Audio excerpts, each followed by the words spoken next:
ઓમ નમઃ શિવાય અને હર હર મહાદેવ શિવ ભક્તો, હિન્દુ સનાતન ધર્મના દરેક લોકોને, મારી સાથે જોડાયેલા તમામ શિવ ભક્તોને મારા મહાદેવ. શિવ ભક્તો, હોળી અને ધૂળેટીનો સુંદર પાવન તહેવાર આવી રહ્યો છે, તો આજે આપણે તેના વિશે વાત કરીએ તો ધ્યાનથી વિડીયો સાંભળજો. શિવ ભક્તો, તમે એક કથા સાંભળી જશે પ્રહલાદની, ભક્ત પ્રહલાદની. તેની વારે ભગવાન વિષ્ણુ અવતાર ધારણ કરે છે, નૃસિંહ અવતાર ધારણ કરે છે, તેની લીલા રચે છે. સુંદર એક વિડીયો છે, તે ધ્યાનથી તમે સાંભળજો, ખૂબ મજા આવશે. અને તેની પાછળ જ્યારે એમ કે ભગવાન વિષ્ણુ નૃસિંહ અવતાર ધારણ કરે છે ને તેની પાછળ ભગવાન મહાદેવ પણ સુંદર અવતાર ધારણ કરે છે. ભક્ત પ્રહલાદની તમે વાત સાંભળી જશે. તે પરમ વિષ્ણુનો ભક્ત હતો. નિત્ય ઓમ નમો નારાયણ, ઓમ વિષ્ણવે નમઃ, ઓમ વિષ્ણવે નમઃનું નામનું રટણ કરતો, નિત્ય રટણ કરતો. પણ તેના જે પિતા હતા તેને તે ગમતું નહીં. જે હિરણ્યકશ્યપ હતો તેના મનમાં એક જ ભાવ કે લોકો મારી પૂજા કરે. જેમ કહેવાય કે આ ધરતી ઉપર જન્મ લે છે તેની પૂજા કરે, તે દૈત્યની પૂજા કરે. કોઈ પણ ભગવાનની પૂજા કરે તે તેને ગમતું નહીં. તેની પ્રજા ભગવાનની પૂજા કરે ને તે તેને ગમતું નહીં. જે કોઈ ભગવાનની આરાધના કરતા, વિષ્ણુ ભગવાનની આરાધના કરતા ને તેનો તે ધ્વંસ કરી નાખતો. અને બન્યું તેવું કે તેનો દીકરો જે પ્રહલાદ હતો તે જ વિષ્ણુ ભક્ત નીકળ્યો. પ્રહલાદને ખૂબ સમજાવે છે, છતાં પણ તે તેની ભક્તિ મૂકતો નથી. અને તે નિરંતર ઓમ વિષ્ણવે નમઃ, ઓમ વિષ્ણવેનું સ્મરણ કરતો રહે છે. અને જ્યારે પ્રહલાદ તેના પિતા હિરણ્યકશ્યપની વાત માનતા નથી ને, ત્યારે હિરણ્યકશ્યપ તેને મારવાની ખૂબ કોશિશ કરે છે. અલગ રીતે તેને મારી નાખવાની કોશિશ કરે છે.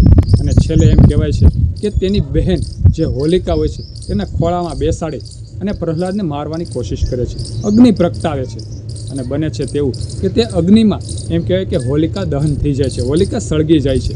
અને પ્રહલાદ કશું પણ થતું નથી. આ જ ભગવાન વિષ્ણુની લીલા હોય છે કે તેના ભક્તને તે બચાવી લે છે.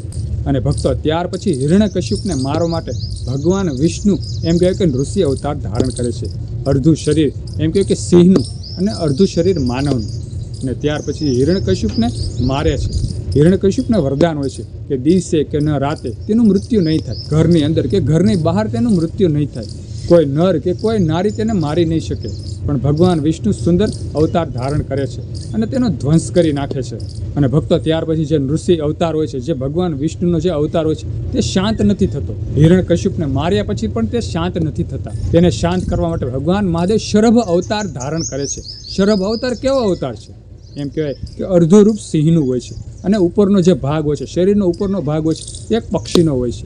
એક જ ક્ષણમાં ભગવાન મહાદેવ જે શરભ અવતારમાં હોય છે તે ભગવાન વિષ્ણુને જે એમ કે નૃસિંહ અવતારમાં હોય છે તેને ઉપાડીને આકાશ માર્ગે વયા જાય છે. અને ત્યાર પછી ભગવાન વિષ્ણુ એટલે કે જે નૃસિંહ અવતાર છે તેનો ક્રોધ શાંત થાય છે. એટલે શિવ ભક્તો, જ્યારે ભગવાન વિષ્ણુ આ ધરતી ઉપર જન્મ લે છે ત્યારે ભગવાન મહાદેવ પણ અવતાર ધારણ કરે છે. બંનેનો એક સમન્વય છે. સુંદર આ ધાર્મિક કથામાંથી આપણે જ્ઞાન લીધા જેવું છે કે જ્યારે ભગવાન વિષ્ણુ આ ધરતી ઉપર જન્મ લે છે ત્યારે ભગવાન શિવ અવતાર ધારણ કરે છે. સુંદર આ કથા તમને સાંભળવી ગમી હોય તો વિડીયોમાં લાઈક આપજો, કમેન્ટમાં હર હર મહાદેવ, ઓમ વિષ્ણવે નમઃ લખજો. અને આ વિડીયો બીજા આપણા હિન્દુ સનાતન ધર્મના લોકોને શેર કરી દેજો. બધા શિવ ભક્તોને, બધા હિન્દુ સનાતન ધર્મના લોકોને મારા હર હર મહાદેવ અને ઓમ વિષ્ણવે નમઃ.